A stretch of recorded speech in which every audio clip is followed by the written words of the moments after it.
Now, most people who watch this channel know that Majora's Mask is certainly my favorite Zelda game of all time. However, I also like Twilight Princess a lot, because that was the first Zelda game I ever played. Before that, I only messed around and never really understood it. And I gotta say, the story and lore details seen in this game are fascinating. And today we will look at one quite special enemy, the Shadow Beasts. Dark creatures who almost conquer the entirety of Hyrule, all in the name of the evil usurper King Zant. However, where do these creatures even come from? And how are they actually created? Well, today we will find out.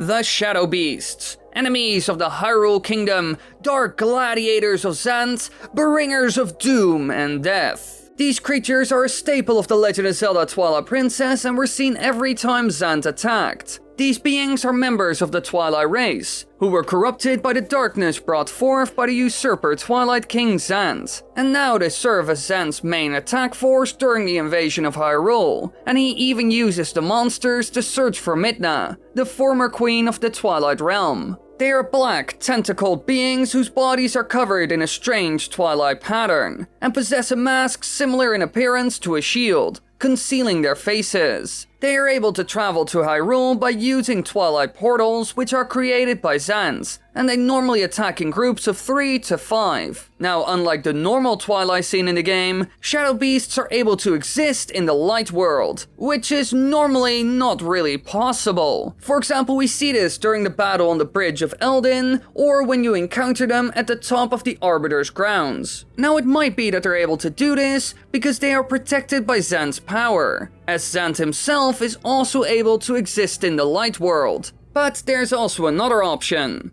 It could also be that these Shadow Beasts were originally people from the light world, although this is a bit unlikely, as it's stated by Midna that they are transformed Twilight. Now overall, while there are some explanations about their origins, we never get anything solid. All we know is that Zant is involved in some way. Well, actually, that doesn't even have to be the case, because Barnes believes that those killed by the Shadow Beasts in the Twilight-covered areas become Shadow Beasts themselves, although this is never seen during the game. And Midna also doesn't agree, like I mentioned before. But there could be some truth to it all. However, we can't be sure about anything he says because he has no proof, and he's certainly not an expert. However, there's one other theory that could fit with this and also explain how Zant ended up creating this army of darkness. And I'm not talking about the Evil Dead kind. Now, this theory builds upon one big thing seen in the game, the masks that the Shadow Beasts wear. And that's because the true purpose of these masks is basically unknown.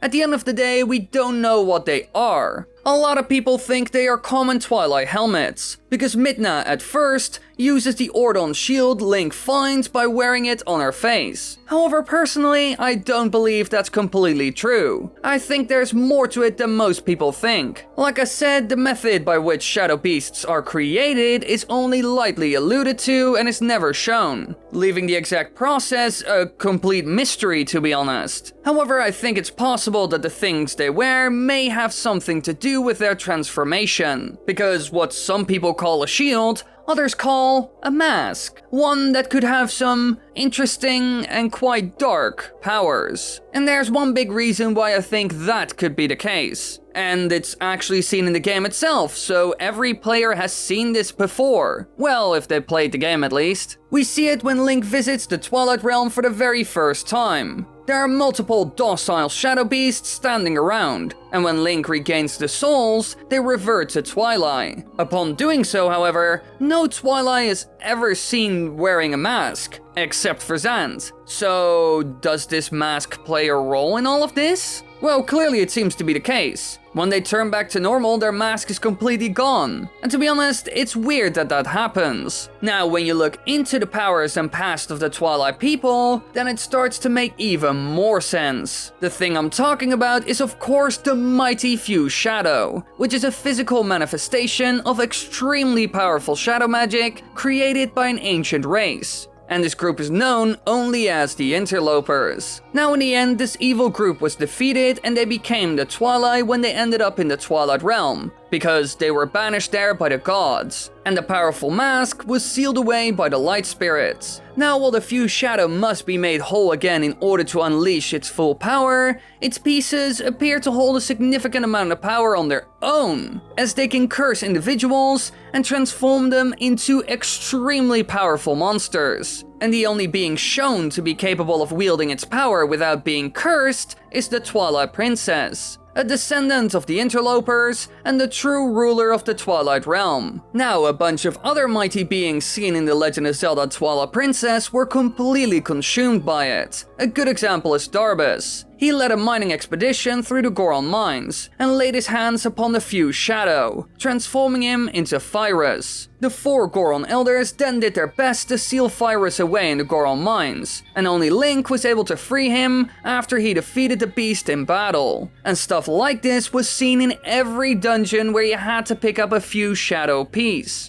Every time this dark artifact came into contact with some sort of creature, it turned him into a monster. From small stuff like a Deku Baba to the mighty Goron leader Darbus. And before people start saying, "But why can Link grab it then?" He holds a piece of the triforce, remember? That protects him, just like it did with Zelda. So one of their older artifacts is able to do demonic and evil stuff like that. And I bet the masks that the shadow beasts wear work in a similar way. To be honest, a lot of people have linked the power-hungry interlopers, a later form known as the Twilight, to the masks seen in Majora's Mask. I bet the masks seen in Twilight Princess work in a similar way, and we even got some proof of this in the game. Remember the souls I mentioned and how these light-based power orbs were able to cleanse the poor Twilight from the mask and beast curse? Well, in a way, stuff like this is similar to Link saving the poor people of Termina from the evil caused by Majora's Mask. But instead of using an orb, he uses the Song of Healing, which also seems to be based on light magic of some kind. So by the looks of it, something similar to this was seen in Majora's Mask as well. Tons of Twilight are being trapped behind a mask, being forced to kill hundreds and do terrible things. In a way, this whole situation is similar to Link, who was trapped inside the body of a Deku that Majora's Mask killed, and only by finding the light, Link was able to escape that eternal trap, so he could save the world from evil once again. But how was Zant even able to do something like this? Well, it looks like he brought back the old ways. When we finally go to the Twilight Realm in the game, we can see that there used to be souls who brought light to this dark world, creating some sort of balance. However, Zant got rid of that and brought back the old darkness that the realm used to have, as well as the dark magic the interlopers once used. And I bet those masks were made using the old interloper magic, which is only talked about in cutscenes. Something like this would also fit with his motive. He's angry that his people were locked away at some point and that his forefathers failed with their plan. So clearly he knows quite a lot about them, making their magic and ways a perfect fit for his plan of creating the world the interlopers wanted. However, there's also another option, because the explanation I just gave to you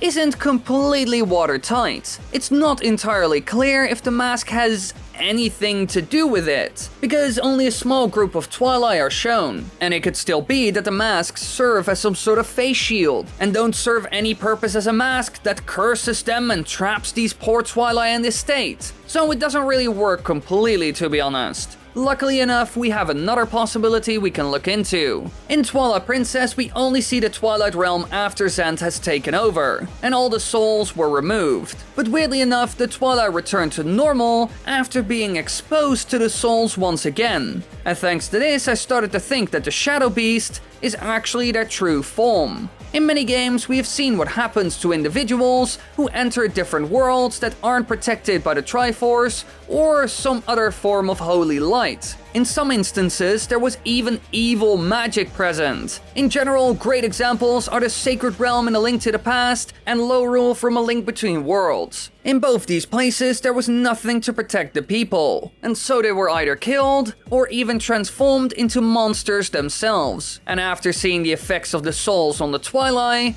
I think this could be the case in Twilight Princess as well when it comes to the Shadow Beasts. Without the divine and righteous power of the souls, the people living there turning into complete monsters, because they absorb too much Twilight magic. The balance in the world is completely gone, which is all thanks to Zant, who took over and changed everything. And so the people of the Twilight Realm were doomed to turn into actual beasts, which only changed when Link came. Heck, we even see something similar happen in Hyrule when it's taken over by Twilight. A bunch of different creatures and beings turn into monstrous versions of themselves. In general, it looks like that without the souls, the Twilight could have never turned into these smart and civilized beings, which we see when we talk to Midna, for example. Now this is basically our second option, and in my opinion, this is also a very good one. So now that we have reached the end, how were the Shadow Beasts really created?